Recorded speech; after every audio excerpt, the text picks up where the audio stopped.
I've been married to a loving husband for 3 years. We were very close and eagerly anticipated starting a family, but we hadn't had children yet. Everything seemed perfect, until the accident changed everything. My husband was kind-hearted, not just to me but to everyone. Even my parents adored him. He had a good relationship with my sister, who was career-driven and often busy, but then, my husband's workload suddenly increased. He was constantly working late, even on weekends, as he led a new team and was glued to his phone. In hindsight, perhaps it seemed suspicious, but at the time, I was more concerned about his health than anything else. One weekend, my sister needed help buying new furniture because she was moving for a new job. I had planned to go with her, but on the day we were supposed to go shopping, my boss unexpectedly called me into work. It was the only free day my sister had, so I was in a bind. Since my husband had the day off, I asked if he could take her instead. He hesitated at first, saying it felt a bit awkward to go out alone with my sister, but eventually agreed. Since his car was in the shop, he asked to borrow mine. Grateful for his help, I headed to work, relieved the situation had been handled. It was the first time my husband and sister had gone out together on their own. I wondered if they were managing all right, hoping they had found the furniture she needed. Later that evening, after resolving things at work, I reached for my phone to call them for dinner, only to be interrupted by a call from an unknown number. "Hello, am I speaking to John's family member?" a voice asked. "Yes, I'm his wife," I responded. "This is the police. Your husband has been in an accident," the officer informed me. He explained that John had been in a car crash, and both he and his female passenger were unconscious. Panicked, I rushed to the hospital. When I arrived, they took me to the ICU, where I saw John through a glass window, connected to tubes and covered in bandages. I was overwhelmed with worry. My mother came later that night, and we spent hours in tense silence, praying for a positive outcome. The police later explained that a car had run a red light and crashed into John's car. Although the other driver was seriously injured, she claimed that John's car had been moving erratically before the collision. They suspected John may have fallen asleep at the wheel, but an investigation was ongoing.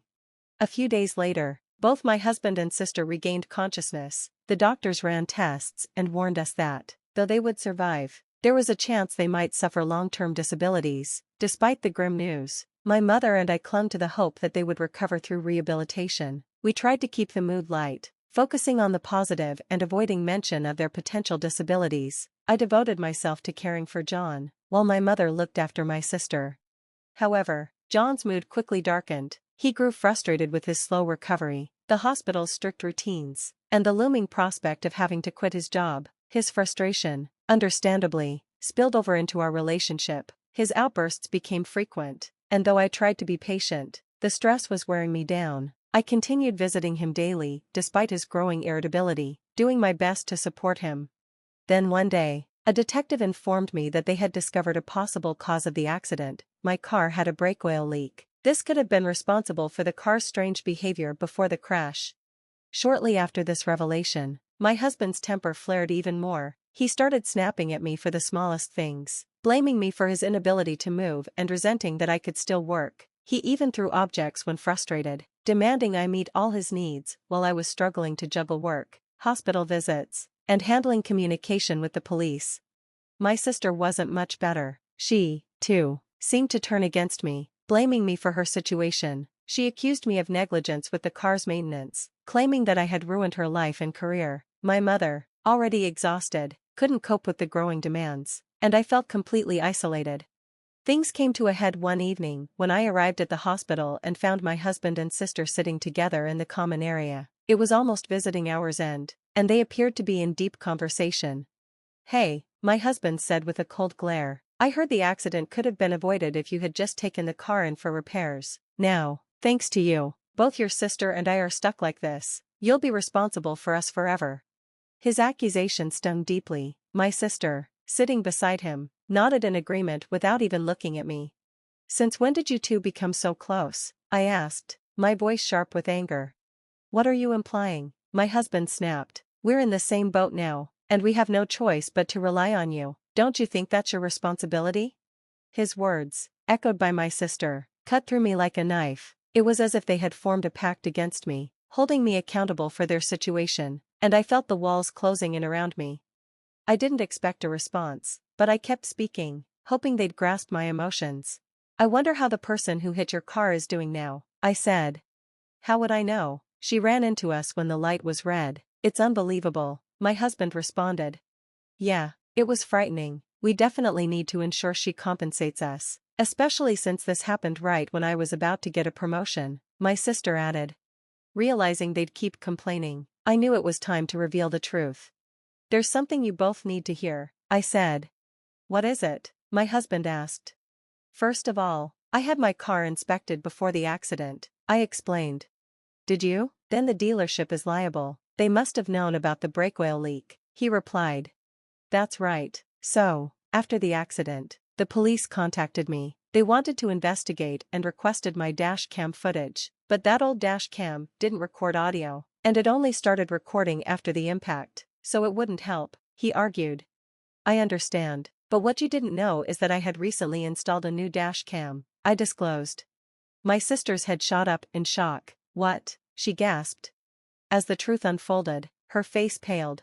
I also installed an interior camera, I continued. Modern dash cams start recording with even a slight bump. The police have already seen the footage. My husband looked confused, and my sister seemed on the verge of breaking down. You've been hiding something, haven't you? I asked her directly. I don't know what you're talking about, she stuttered. You tampered with the car. My husband started to panic. Why are you accusing my sister like this? You're treating her like an enemy. He suddenly went silent, visibly shaken.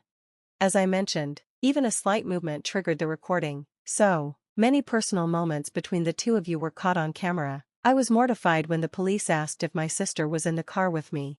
My husband turned pale. You've been cheating on me all this time? I trusted you. In a panic, he began to blame my sister. Mary isn't the only one to blame here. Just then, the mother of the woman who hit my car entered the hospital room. I had invited her to join us. Don't you have something to say to her? I asked pointedly. My sister was taken aback by the arrival of the small, teary-eyed woman. Wait, who is she? She asked, confused.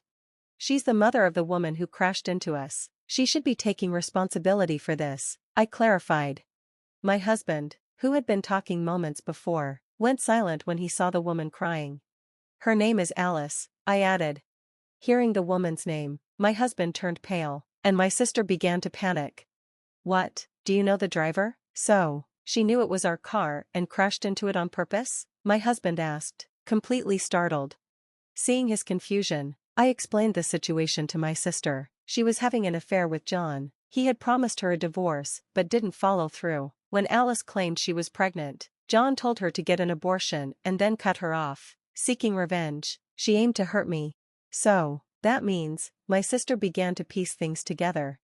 Yes, you were just caught in the middle, I confirmed. This has ruined everything, my sister whispered. Crying or shouting won't change anything now, I said, letting my emotions flow. You both understand the truth. You had an affair behind my back, and Mary tampered with my car's brake oil, but she ended up in the accident herself. I'm the victim in all this. I added, I was open to working things out and not filing for divorce if you'd shown remorse, but you never did. Instead, you treated me terribly. Remember those divorce papers we drafted right after our wedding? I never thought we'd use them, but I filed them today. So, we're done. Goodbye. Having said everything I needed to, I left the dark and quiet hospital, feeling liberated from all the resentment I'd carried. However, my mother was deeply shocked when she learned the truth. She not only had to deal with my sister's betrayal, but also with caring for her disabled daughter. I cut all ties with John and Mary but couldn't abandon my mother. I apologized to the woman involved in the accident and arranged compensation for my sister's role in the situation, easing my mother's burden. 2 years have passed. I'm divorced from John and living independently. Our separation surprised my coworkers, given how close we once were. Since then, I noticed more men approaching me, possibly because divorced women seemed appealing. However, memories of my ex-husband lingered, making it hard to date again. I focused on advancing my career, studying for a certification exam and enrolling in an online business program. I never imagined pursuing such goals when I was married. Unlike my sister, I had never been career-driven, but here I was, naturally drawn to it. Life, I realized, is full of unexpected turns.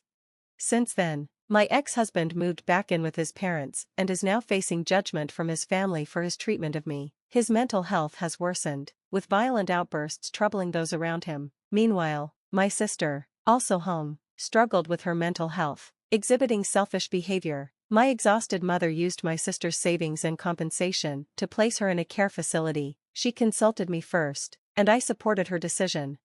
Had I not taken action, I might have been stuck serving them forever. It's something I never foresaw. I passed my certification and was transferred to a department where my skills are valued. I formed a close bond with one of my business school instructors, and will soon be married. He's not only kind to others, but also incredibly thoughtful toward me. When I come home late, he prepares dinner for us, a gesture that fills me with happiness. Reflecting on everything, I hurried home to the partner who was waiting for me. Thank you for watching. See you in the next video. Stay tuned.